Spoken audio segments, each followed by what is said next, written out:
Kenapa Yogi mau? Padahal dia sudah beristri, kumau Minji. Heran, tapi lebih herannya lagi, kenapa kalian juga mau? Apa dia sudah dibawa oleh Yonggi? Apa mungkin Yonggi mengaku kalau ia masih bujang? Ia tak menjawab, dia hanya fokus melihat saja, baru percaya setelah melihat di depan mata secara langsung kalau Yonggi memang berselingkuh. Kawan tahu tidak ya, kalau Yonggi bahkan membawa Karin main ke rumah, kasihan sekali Pak Kawan, Minji asik bergumam sendiri. Sudah cukup bahan, kita masuk saja sekarang, ucap Yen. Loh Yena, belum selesai, mereka masih berada di sana, protes Minji. Mobil mulai berjalan masuk ke dalam halaman luas kediaman Kim. Tanpa mobil kan Minji yang masih ingin memantau lebih lama lagi. Mau lihat sampai kapan? Lagi pula itu bukan urusan kita. Nanti yang ada malah menjadi salah paham. Kita kan tidak tahu persis apa yang sedang mereka lakukan. Tidak bisa mendengar juga apa yang mereka katakan, ucap Yen memberikan nasihat. Sebenarnya ada hubungannya dengan Minji karena Karin adalah sepupu jauhnya meskipun hubungan mereka tak cukup dekat. Aku hanya penasaran, balas Minji. Sudahlah, jangan ngurusi hidup orang lain. Tapi kawan sahabatku, Karin juga sepupuku, tidak bisa disebut orang lain juga. Tapi memangnya kau tega memberitahu kejadian hari ini pada kawan? Apa kau juga bisa memberikan nasihat pada Karin mengenai masalah ini? Tanya Yen. Tidak, aku tak akan sanggup cerita masalah ini pada kawan. Aku juga tak mau berurusan dengan keluarga Karin karena akan menjadi masalah yang panjang, balas Minji. Itu sebabnya, sudah biarkan saja. Pada akhirnya Minji mengangguk setuju.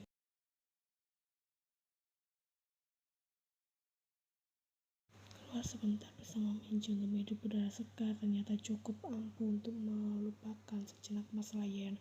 Seharusnya belum waktunya mereka membeli segala macam kebutuhan bayi karena memang masih jauh.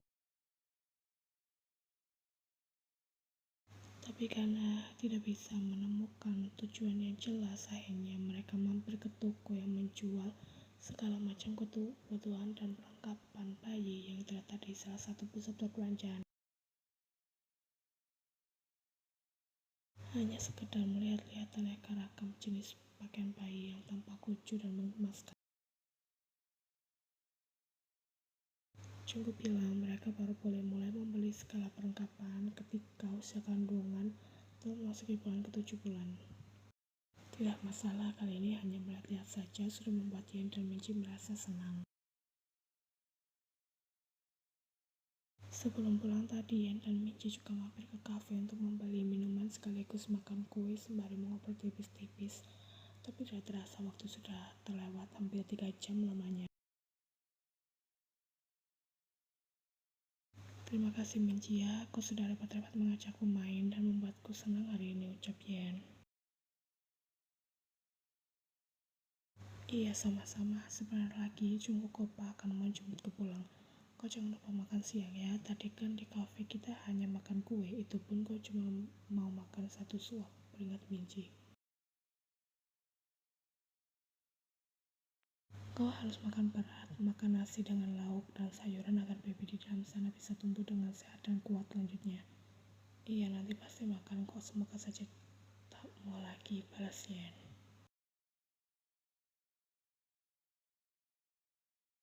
Jangan memikirkan mualnya, karena pasti tak akan ada makanan yang bisa masuk. Pikirkan baby akan kelaparan kalau kau tidak makan sama sekali. Aku dulu juga seperti itu, tapi aku paksakan untuk tetap makan bagaimanapun caranya, jelas Minji. Yen ingat kemarin Minji sering kali menangis setiap tiba waktunya makan, tapi sekarang kondisinya sudah mulai membaik. Kau tenang saja Yena, secara umum gejala mual akan menghilang setelah kandungan memasuki trimester kedua. Seperti yang aku rasakan sekarang, makan apapun sudah terasa enak. Itu sebabnya tadi Minji juga menghabiskan kue milik Yen. Iya Michi ya, jadi dah sabar menunggu baby tumbuh semakin besar agar aku bisa menikmati makan lagi seperti sedia kala. Ucap Ian sembari mengusap lembut permukaan perutnya di sana. Nanti aja kita sekalian ya, kalau kau ingin menikmati makanan di luar pinta Meiji. Boleh, asalkan kau sabar menunggu hingga 2 bulan yang akan datang, balas Ian. Pasti akan kami tunggu. Tak lama kemudian Cukup datang. Sebelumnya, saat masih dalam perjalanan tadi, Cukup sempat menawarkan Ian ingin makan apa agar ia bisa membawakan sekalian. Tapi Ian sedang tak kepikiran ingin makan apapun. Ia hanya lelah dan ingin segera rebahan di ranjang, beda dengan Minji yang kelihatan energinya masih full. Sekalipun tadi mereka sudah pergi jalan-jalan keliling pusat perbelanjaan yang paling besar di kota ini.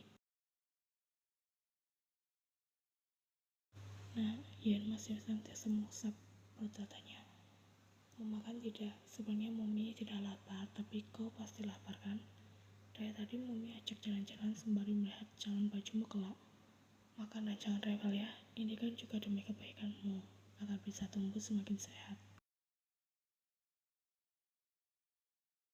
Dan yang tidak pernah menyangka kalau bau uap nasi bisa sangat menyebalkan, sukses membuatnya muntah-muntah dan pusing seharian. Aduh Bojong, ini bagaimana ceritanya mau makan?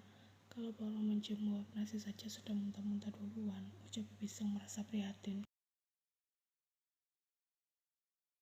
Bibisong masih telah dan mengutung Ian di sana. Dia tak tega melihat Ian yang mual dan muntah, jadi teringat dirinya sendiri di masa lalu. Perjuangan seorang ibu memang luar biasa. Sudah Bibisong, terima kasih. Tapi kembali saja ke dapur, aku ingin istirahat di kamar, balas Ian setelah membasuh mulutnya hingga bersih. Loh, tidak jadi makan Bujung? Tanya Bibisong. Ian hanya membalas dengan kelingan lesu. Kasihan anaknya, Bu. Nanti sambil istirahat aku pikirkan ingin makan apa. Bibisong tenang saja ya, aku pasti makan kok, balas Ian. Meskipun masih merasa khawatir pada halnya, Bibisong mengangguk percaya. Dia melihat Ian yang naik ke lantai atas dengan langkah lesu.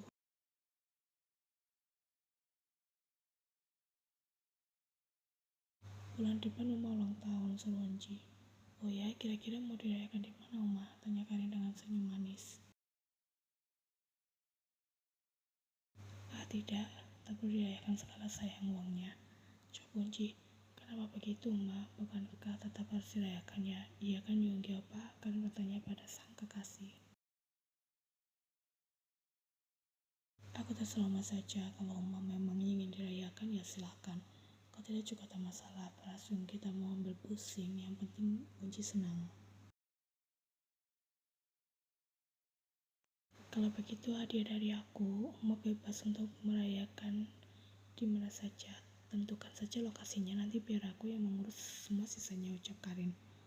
Wah benarkah? Seru Onji tak percaya. Uma bisa pilih tempatnya di mana saja terserah Uma. Iya Uma, masa iya Karin bohong? Balas Karin. Sudah tidak usah, jatuh Yonggi tiba-tiba. Onji sudah menunjukkan raut kecewanya. Kenapa Yonggi Opa? Kau tidak lihat Uma tadi sudah merasa senang. Kenapa sekarang tidak boleh? Tanya Karin tanpa tak terima. Iya Yonggi ya, kenapa Uma tidak boleh merayakan ulang tahun? Uji minta penjelasan. Aku kan tidak bilang tidak boleh. Uma boleh kok merayakannya, cuma jangan minta pada Karin, biar aku saja yang mengurus semuanya. Jelas Yonggi. Palingan nanti kalau Oma pilih tempat yang mahal, kau akan protes. Oma tidak suka aku memuji. Tidak kok, kalau memang budgetnya cukup, Oma pilih kemana saja terserah Oma, balas Yonggi. Yonggi Opa, jangan membuat Oma merasa kecewa. Lagi pula tidak setiap hari kan aku traktir Oma. Ulang tahun juga setahun sekali, jadi tidak ada salahnya kan kalau aku menyenangkan perasaan Oma di hari spesialnya. Tanya Karin untuk menyuarakan jeritan hati Onji. Ya ampun sayang, terima kasih banyak ya. Kau sudah seringkali membuat Uma merasa senang. Pokoknya hanya Karin yang paling pengertian. Ucap Unji merasa terharu. Kalau Uma sudah aku anggap seperti umaku sendiri. Uma tahu kan kalau aku hanya hidup berdua bersama Apa. Orang tuaku sudah berpisah dan umaku juga sudah menikah dengan lelaki lain. Dia sudah bahagia dengan keluarga barunya. Aku senang sekali bisa mengenal Uma. Jadi bisa merasakan lagi punya Uma dan disayang oleh Uma, jelas Karin panjang. Pastinya kau juga sudah menganggap seperti anak Uma sendiri, beras Unji. Tapi aku tidak mau kalau Uma mengaku sebagai anak sendiri. Kesannya aku jadi seperti adik bungsu Yonggi apa, ucap Karin dengan raut wajah cemberut. Maksudnya bagaimana jadi anak bungsu Yonggi? Tanya Unji sembari berpikir. Yonggi sampai ikut berpikir juga di sana. Oma yakin tidak dengan adanya cinta pada pandangan pertama? Tanya Karin. Tentu saja yakin, dulu Oma juga seperti itu saat bertemu dengan apanya Yonggi. Ucap Unji malu-malu teringat kembali dengan masa lalunya. Aku rasa aku juga sudah mengalami hal yang sama, Oma.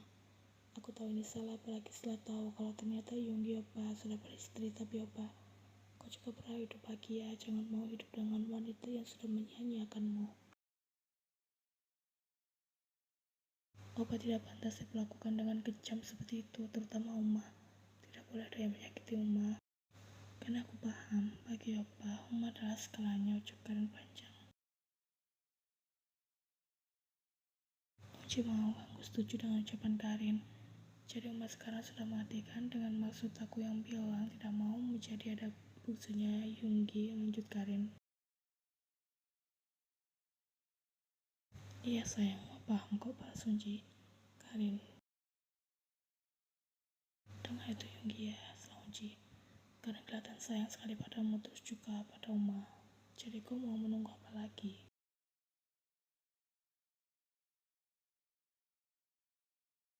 Sampai detik ini kawan masih bertahan di rumah orang tuanya.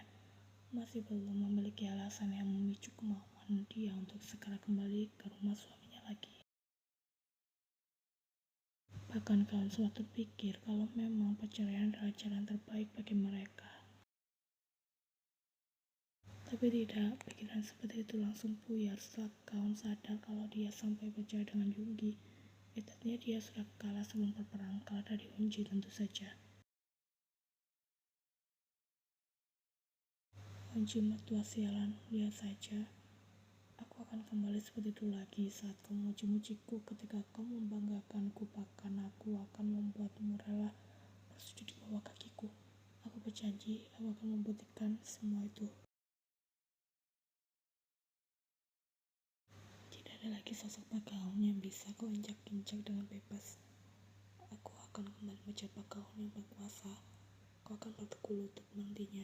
Dan saat itu tiba, takkan ada lagi yang belas kasihan untuk Kang Unji.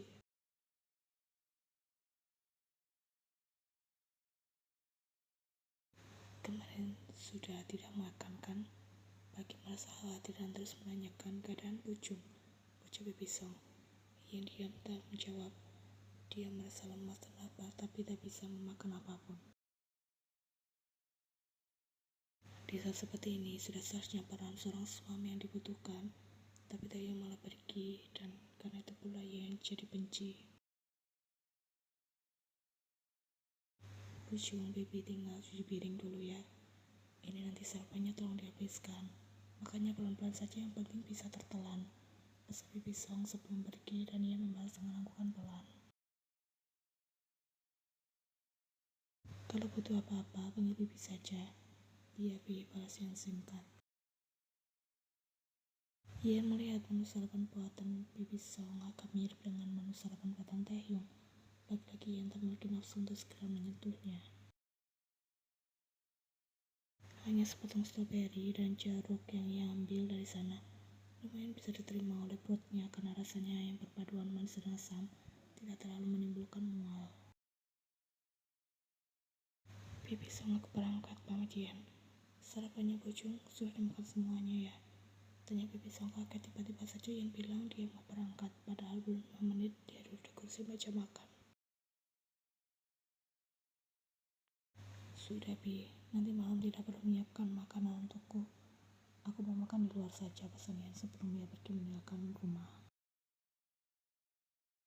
Sepeninggal Yen, Bibi Song hanya terdiam sembari melihat menu sarapan yang tak banyak berubah setelah Yen makan. Apa mungkin rasanya tidak enak ya? Itu sebabnya Bojong tak suka. Aduh, bagaimana ini? Alamat pagi makan mau ngomel lagi nanti. Bibi Song merasa bingung sendiri.